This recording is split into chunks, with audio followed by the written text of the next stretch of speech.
Friends பார்த்தீங்களா, இதுதான் ostrich நெருப்புக்கோழி.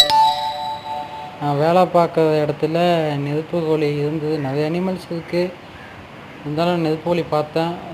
படம் பிடிக்க தோணுச்சு, அதான் படம் பிடிச்சேன். இது பக்கத்தில் போய் நின்னா நம்ம பக்கத்துலேயே வருது. நடந்து வேகமாக போனோம்னா பின்னாடியே வந்து கொத்து மாட்டுறது. வேகமாக வந்து கொடுத்து நான் இது பக்கத்தில் போனப்போ எனக்கு பயமாக இருந்தது. பக்கத்தில் போக என் பின்னாடியே வந்துகிட்டே இருந்தது. எனக்கு பயமாக என்ன பின்னாடியே வருதுன்னு பார்த்துட்டே இருந்தேன்.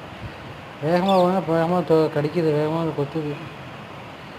ஆஸ்ட்ரிச்சை பார்க்காதவங்க பார்த்துக்குங்க. நெருப்புக்கோழி இது போடுற முட்டை பார்த்திங்கன்னா வந்து பெருசாக இருக்குமா.